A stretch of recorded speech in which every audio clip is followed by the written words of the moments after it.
Good night, everyone. Ooh, let me plug in my laptop first.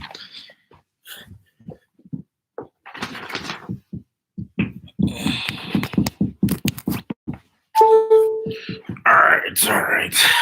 Thanks for bearing with me there. So we're reading Black Fortunes once again. Hopefully my boy Diesel chills across here. Chapter 1, Abolitionism and Capitalism, August 12th, 1841, Nantucket. I think that's in Rhode Island. The sun was warm and the air smelled of the salt water on the sandy coast of Nantucket on August 12th, 1841. On a dirt road lined with trees and hedges in a library known as Nantucket Athenaeum, the town's first abolitionist convention came to order. 500 men and women took their seats, most of them local Quakers. The men in plain dark colored suits with broad hats, the women in gray or brown dresses with bonnets. The Athenaeum had once been a church and retained an exterior of white wood and stone with stained glass windows, and two stone columns at its entrance. Inside was a great room filled with benches of carved wood, bookshelves, and oil paintings on the wall. From a platform in the back, William C. Coffin, a local abolitionist, made an announcement. There was a fugitive slave in attendance, and he was going to give a speech. Head swiveled as Frederick Douglass stood and made his way towards the stage. He was tall. He was tall with a muscular frame that showed through his shirt and vest, a square jaw, and a clean-shaven face. His hair coiled dark and parted and pushed across his forehead and down towards his ears. As he moved to the front of the room, members of the audience could see that he was shaking from stage fright. Douglass, who was a 23-year-old, who was 23 years old, had escaped from slavery in Maryland 3 years earlier. He now lived in New Bedford, Massachusetts, and worked as a brass foundry. He was a preacher at the African Methodist Episcopal Zion Church in his town, but had never spoken to an audience of more than a few dozen, nor had he much experience speaking in front of white people. Douglas had come to Nantucket for a working vacation, hoping to stay abreast of the going-ons in the abolitionist struggle, but more to relax on the island, looking out onto the Atlantic Ocean. Needing a day or two of rest, I attended this convention, never supposing that I should take part in the proceedings, he recalled. Until now, I have taken no holiday since my escape from slavery. When Coffin asked him to come up to the stage, he was so overcome with fear that he could barely keep his feet underneath him. As he took the stage, he felt ill. He summoned all the willpower to keep back straight and his limbs steady, and then he began. His voice trembled as he spoke of being born and raised on a slave plantation in Maryland. He stuttered as he described enduring backbreaking labor and brutality at the hands of the overseers. The audience hung on his every word. One of the attendees recalled, flinty hearts were pierced and cold ones melted by this eloquence. Our best pleaders for the slave held their breath for fear of interrupting him. When Douglas finished, the well-known abolitionist William Lloyd Garrison, a slim man with thinning hair, leaped onto the center stage. He praised Douglas and sermonized on the evils of slavery, whipped the crowd into a fury. Have you been listening to a thing? A piece of property or a man? He demanded, motioned toward Douglas. A man, the audience cried back in unison. A man. Shall such a man be held a slave in a Christian land? Garrison demanded. No, no, the audience shouted back, seeming to make the rafters shake. Douglas himself, moved by Garrison, recalled, for a moment, a public meeting is transformed, as it were, into a signal individuality, the orator wielding 1,000 heads and hearts at once, and the simple majesty of his controlling thought, converting his hearers into express image of his own soul. The crowd was at a fever pitch, and Garrison continued raising his voice. Shall such a man never be sent back to bondage from the free soil of the old Massachusetts? He motioned towards Douglas again. No, no, no, the audience jumped to their feet and shouted. The noise poured out of the building and could be heard in the streets. Afterwards, as the convention let out, a crowd of men and women formed around Douglas, who were eager to shake his hand, thump him on the back, and compliment him on his speech. When the crowd finally dissipated, a group of Nantucket's prominent black citizens, led by Edward J. Pompey, a free black whaler, industrialist, and ship commander, approached Douglas. Brimming with pride, the group was from Newtown, Nantucket's black district, where Douglas was lodging. They escorted him out of the church and down a road past the fence that segregated Newtown from the rest of the town. The walk from Athenaeum to Newtown took 15 minutes. As the group walked south, passing first the rest of the town, then a cow pasture, and finally a fence made of wood planks. Above Newtown was a set of large windmills, and to the south a settlement of displaced Wampanoag Indians who lived in the wilderness on the island's coast. Newtown was a cluster of homes erected along a grid of 11 streets. Prominent among them was Angola Street, an allusion to the residents' African heritage. The center of the enclave was the African Meeting House, a square building with a gable roof, grey wood sidings, and wood plank fence surrounding it. The African Meeting House is where Nantucket's black residents attended church and school, and on occasion, it hosted African American visitors such as Douglas.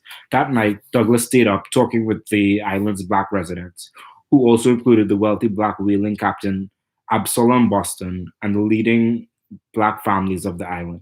When morning came, Douglas left Newtown to attend the second day of the convention at Athenaeum. Excitement about his speech seemed to have grown overnight, and when he entered the hall, people crowded around him, thumping him back and showered him with adulation. The next day, he returned to mainland Massachusetts, where William Lloyd Garrison offered him a job as a traveling speaker for the Massachusetts Anti-Slavery Society. I doubt anyone would have wanted to hear me speak, Douglas told Garrison. Nonetheless, he accepted the offer and began traveling the country telling his story as he had in Nantucket. In the following months, Douglas rose to fame as an abolitionist and orator. His time on the island catapulted him to prominence and also galvanized the African American community there. Among them was a young woman who would become one of the world's most powerful black entrepreneurs, Mary Ellen Pleasant. In 1849, in an apartment in a three-story brick building on a stone street near Philadelphia's dock, Mary Ellen Williams entered the world. She was born free and black. Her parents christened her Mary Ellen Williams, taking her mother's first name and her father's last name. My parents were a strange mixture. My father was a native Kanaka, and my mother a full-blooded Louisiana negress. Negress. Interesting word. She recalled Pleasant had her mother's brown skin and wavy hair and her father's tall stature and Polynesian features. Her father, a silk merchant named Louis Alexander Williams, was larger than life in her memory. He was a man of great intelligence. He was like most of his race, a giant. Her mother did not leave a lasting impression on her. I was named after my mother, but I really recall little else about her, Pleasant said. Pleasant's time with her parents in the apartment was brief. They sent her to live on the island of Nantucket when she was 7 years old to attend school. Like many free states, Pennsylvania was both anti-slavery and anti-integration. Black children, like Pleasant, were not welcome in Philadelphia's schools. In most free states during the antebellum era, there were no schooling options for African American children. In Nantucket and Cincinnati, private colored schools had been established where parents and sponsors could buy education for black children. In 1826, William took Pleasant on the steamship to live with an associate of his, an island family called the Hussies, while she attended school on the Massachusetts island. The Hussies were one of the Nantucket's best known and most powerful families. Members of their clan had controlling interests in most of the town's institutions, including the Religious Society of Friends, the formal name of the Quaker Church, and local government and industry. They owned several houses and businesses spread across the island. Williams, a traveling fabric merchant, likely knew them as business associates. If he had known the Humphreys more intimately, he perhaps would have known that they had a reputation for being dishonest. An old Nantucket verse described the Hussies. The Rays and the Russells Coopers are, the knowing foolers lazy, a lying coalman very rare, and scarce and honest hussy. Rare hussy, lazy hussy. I don't know the rhyme. When Pleasant arrived in Nantucket, she was put into the care of Mary Hussey, an elderly Quaker woman who dressed in bonnets and long skirts. Call me Grandma Hussey, she told Pleasant. Grandma Hussey ran a store in the wood building located beneath the grassy hill by the town's pier, a stone's throw away from the Athenaeum. From the window, one could see the sailors and merchants working away on ships and moving about drums of whale oil. After Williams left Pleasant in the Hussey's care, Grandma Hussey decided not to send Pleasant to school and instead made her work in her store. My father, as I afterwards learned, sent money every year for my education. But as I was an unusually smart girl and quick at everything, they kept me at work in the store. Pleasant resented being kept out of school, but it was an early lesson about the power dynamics in the antebellum era.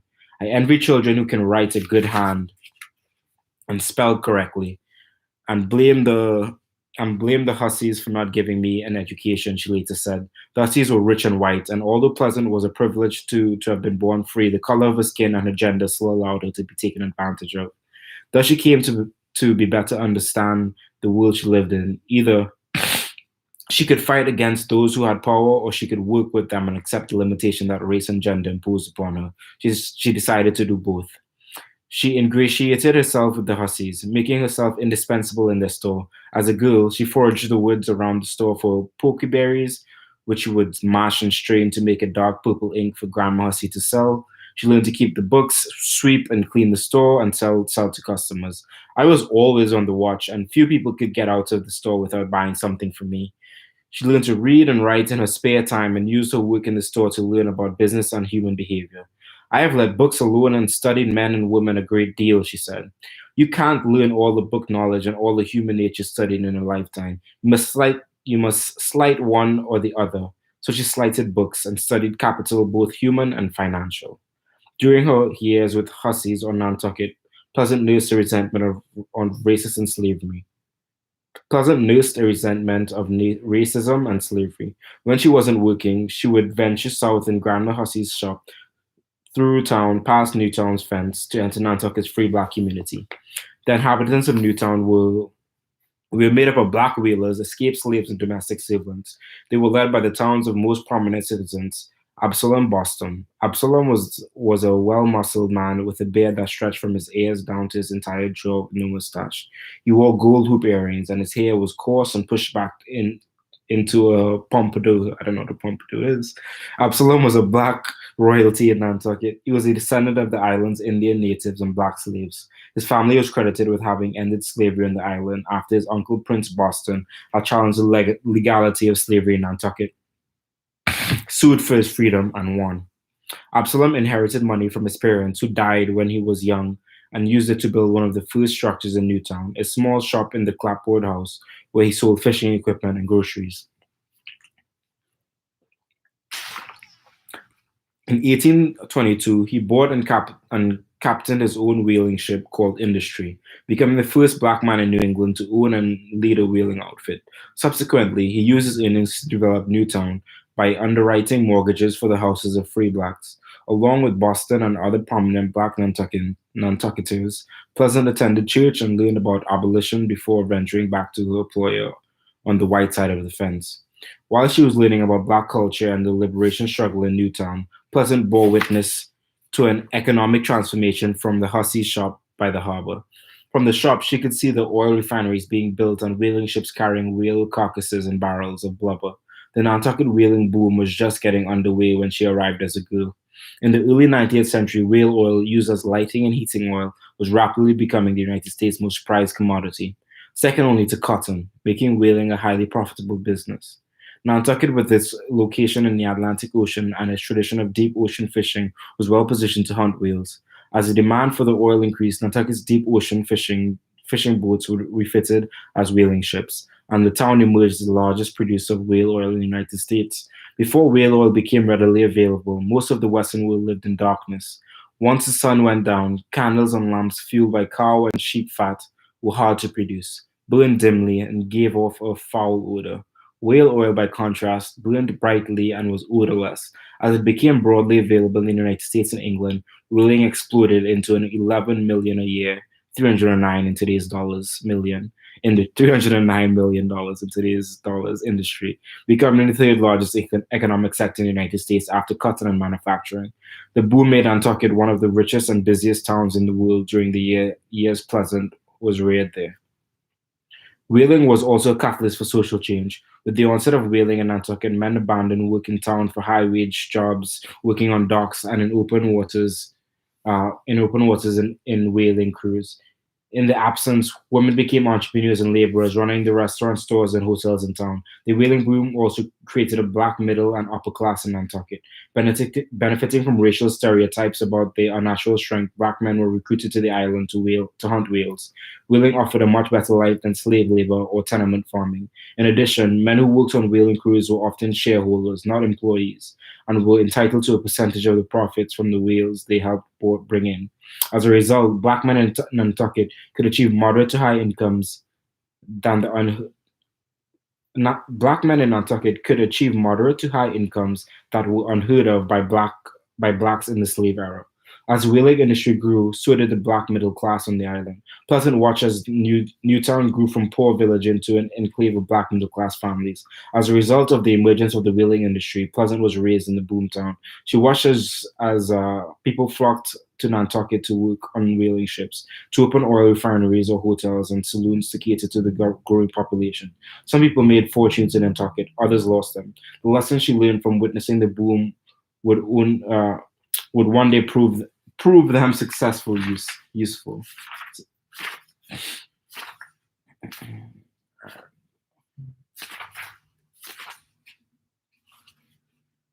All right, I'm gonna read a couple more pages.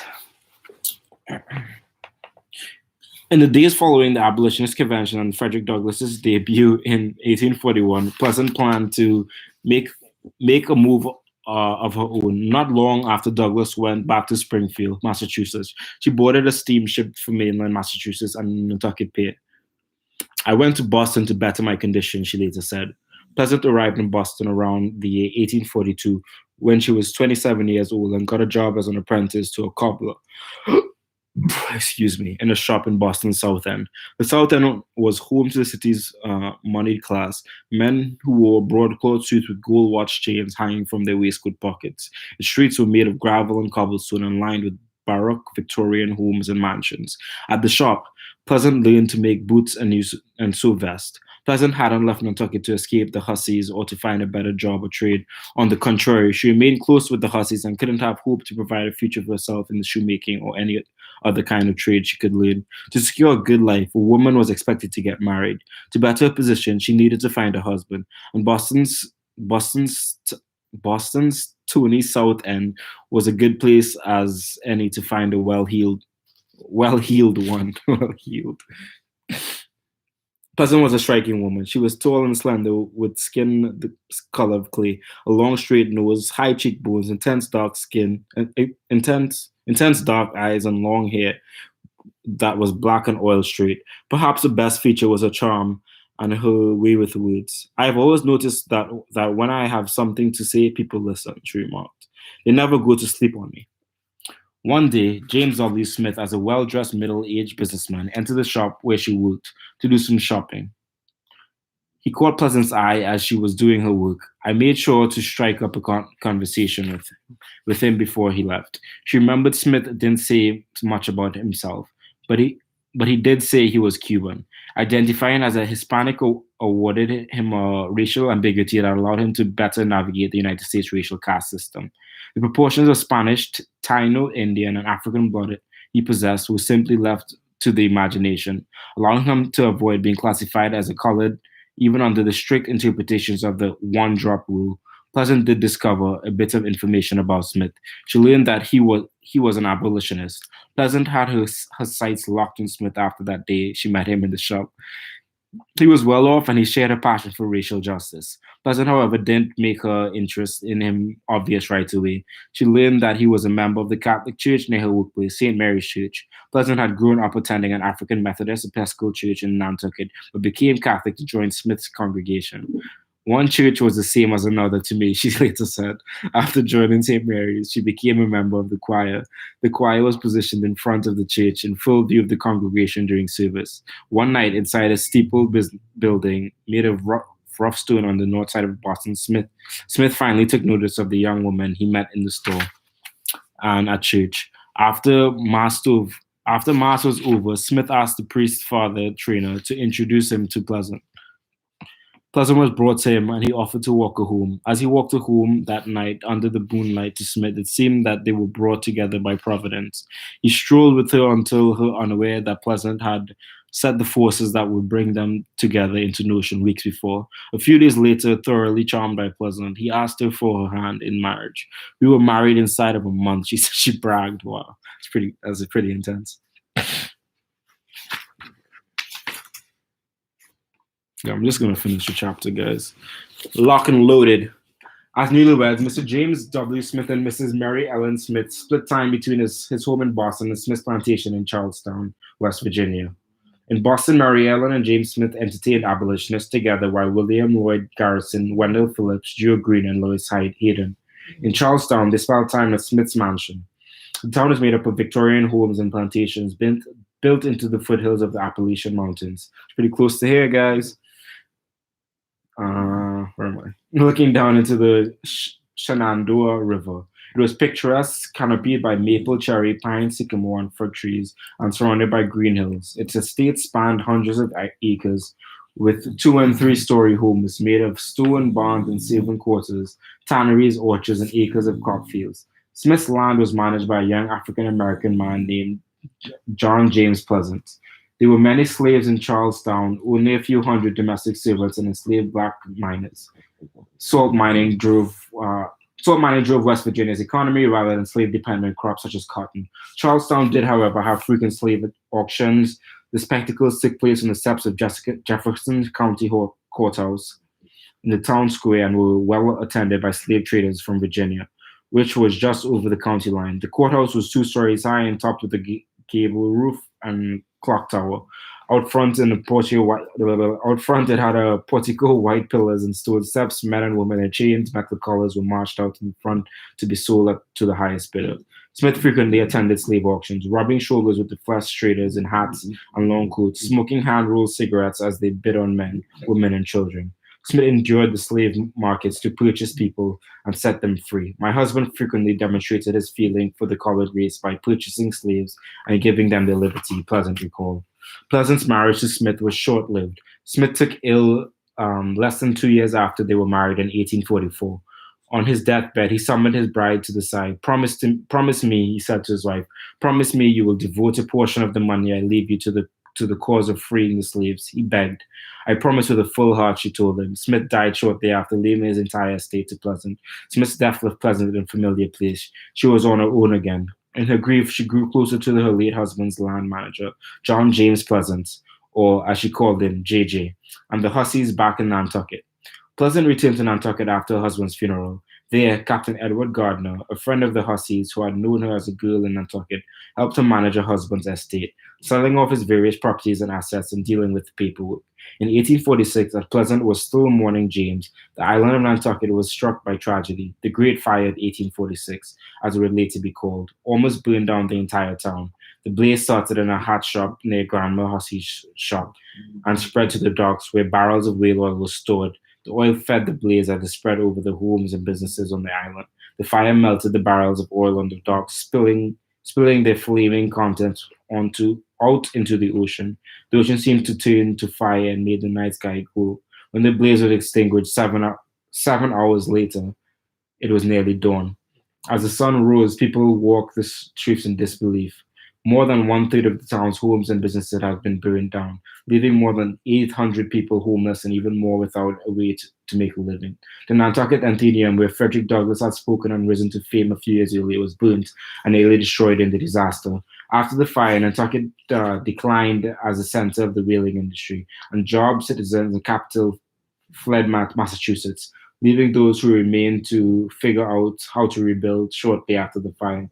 Captain Edward Gardner finishing settling Pleasant Estate and gave her the proceeds, which estimated amount 45,000, about 1.2 million in today's dollars. In 1848, Pleasant married JJ in a small ceremony in West Virginia. Late in 1848, gold was discovered in California. Men from all over the country and the world left wives and jobs and families behind to try to become rich in the California gold rush. President James K. Polk evangelized for men to set out from San Francisco in the States of the Union address in 1848, which was reprinted in Nantucket and Boston papers. The accounts of the abundance of gold in the territory, California, are of such extraordinary character as would scarcely command belief. were they not corroborated by the authentic reports of officers in public service who have visited the mineral districts and derived the facts which they detailed from the personal observation, he said in his national address. He added that the labor commands the most exorbitant price on all other pursuits, but that of searching for the precious metals are abandoned. Nearly the whole of the male population of the country have gone to the gold districts. After Polk's address, men began to leave Nantucket for California. Whaling schooners were converted into transport ships to take them there. By 1849, more than 500 men from Nantucket had left the island for California. Among them were Pleasant's new husband, J.J., and several members of the Hussey clan. Deserted on Nantucket by J.J. and much of her surrogated family, Pleasant made up her mind that she would go to California too. She had connections there and now possessed a small fortune as a result of inheritance from her first husband. She had a chance at thriving there just as the male 49ers were doing. Besides, she felt she needed to keep an eye on JJ. It's wild. So I wonder where those ships went, if they went up around or if they went down around South America. That's pretty wild. So did I get that wrong? No, I didn't. All right. Pleasant reading to you. Good night. Pieces, everyone.